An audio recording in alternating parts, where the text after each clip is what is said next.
Salam sahabat IKN dimanapun Anda berada. Pada kesempatan kali ini kita akan mempelajari sebuah topik penting dalam Alkitab Perjanjian Lama, yaitu tentang sinagog, yaitu sebuah lembaga penting dalam kehidupan keagamaan bangsa Israel yang berperan besar dalam pembentukan iman Yahudi dan juga menjadi latar belakang bagi dunia Perjanjian Baru. Sinagog bagi agama Yahudi merupakan pusat pendidikan Taurat dan juga sebagai komunitas iman. Di dalam sinagog terdapat ruang utama yang digunakan untuk berkumpulnya jemaat. Ruang ini biasanya terbuka tanpa sekat sehingga memungkinkan seluruh umat mendengar pembacaan kitab suci dan pengajaran Taurat. Salah satu bagian terpenting dalam sinagog adalah tempat penyimpanan gulungan kitab suci. Di tempat inilah gulungan Taurat disimpan. Ketika pembacaan kitab suci akan dilakukan, gulungan Taurat diambil dari tempat ini dan dibawa ke tengah jemaat untuk dibacakan. Banyak sinagog pada zaman kuno dibangun menghadap ke arah Yerusalem sebagai simbol kerinduan dan keterikatan rohani umat Israel kepada kota suci dan juga bait suci. Alkitab tidak mencatat secara eksplisit kapan dan di mana sinagog pertama kali didirikan. Namun para ahli biblika sepakat bahwa sinagog muncul pada masa pembuangan orang Israel di Babel, ketika bangsa Israel kehilangan bait suci sebagai pusat ibadah mereka. Maka orang-orang Israel beribadah dan berdoa di sinagog-sinagog. Dalam kondisi tanpa bait suci, umat Israel mulai berkumpul untuk membaca Taurat, berdoa, dan mempertahankan identitas iman mereka. Disinilah cikal bakal sinagog berkembang. Bentuk ibadah di sinagog sangat fleksibel, tidak bergantung pada korban persembahan, tetapi pada Taurat. Korban hanya boleh dipersembahkan di bait suci di Yerusalem. Oleh sebab itu, ibadah sinagog berpusat pada doa, pembacaan kitab suci, dan pengajaran, bukan pada ritual korban. Hal ini membedakan sinagog secara tegas dari bait suci atau bait Allah. Bait suci berfungsi sebagai tempat korban persembahan, pendamaian dosa, dan ibadah ritual yang melibatkan imam dan juga adanya korban-korban binatang. Bait suci dikunjungi pada waktu-waktu tertentu, terutama pada hari raya besar seperti hari Paskah, Pentakosta, dan Pondok Daun. Sedangkan sinagog digunakan setiap hari Sabat dan juga sering digunakan pada hari-hari lainnya.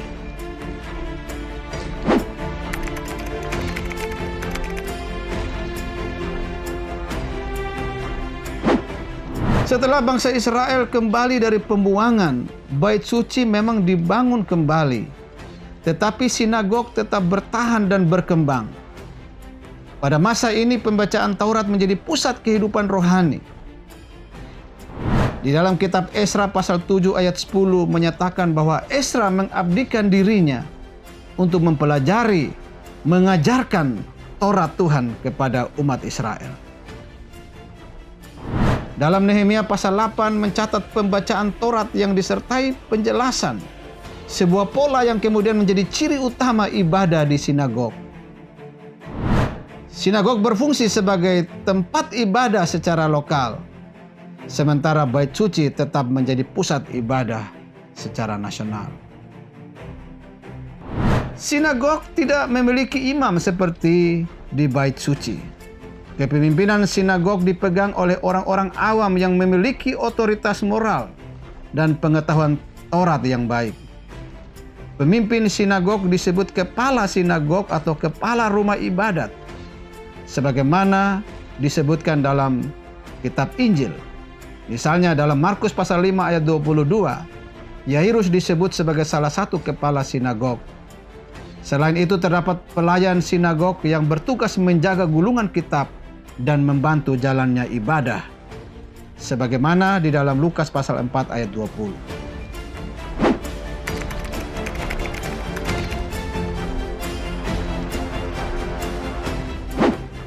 Pada zaman Yesus, sinagog telah tersebar luas di seluruh wilayah Palestina dan diaspora Yahudi. Yesus secara teratur mengajar di sinagog.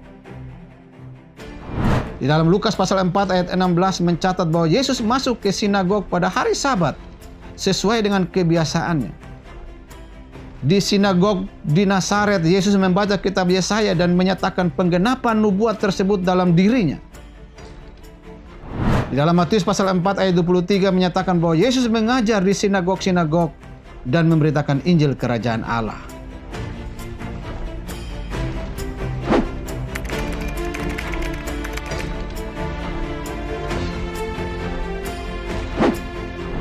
Sinagog memainkan peran penting dalam penyebaran Injil pada masa gereja mula-mula.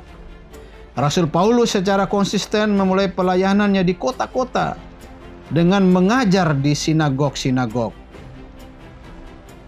Kisah Para Rasul pasal 17 ayat 2 menyatakan seperti biasanya Paulus masuk ke rumah ibadat itu.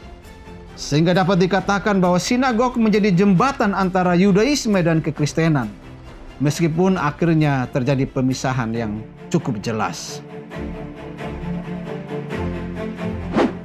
Akhirnya melalui sejarah dan pembahasan tentang sinagog, kita melihat bagaimana kesetiaan Allah memelihara umatnya, bahkan di dalam situasi krisis sekalipun.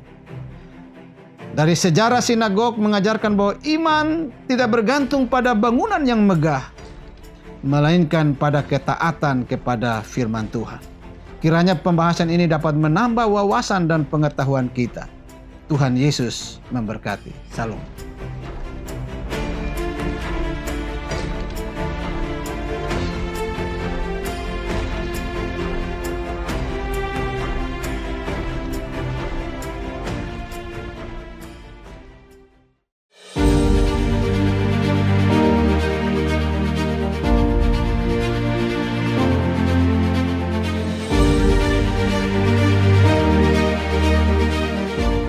Ikatan Kristen Nusantara adalah komunitas lintas denominasi yang rindu melahirkan generasi Kristen yang maju dan terdepan. Mari berkolaborasi dan bersinergi dengan kasih untuk mencari, membina, dan mendanai anak-anak berprestasi yang terkendala biaya kuliah, lalu mengutus mereka ke dalam dunia dan mempercayakan mereka untuk mendukung gereja dan lembaga Kristen lainnya, agar terus melahirkan generasi unggul dan memberitakan kabar baik supaya keselamatan yang daripada Tuhan sampai ke ujung bumi.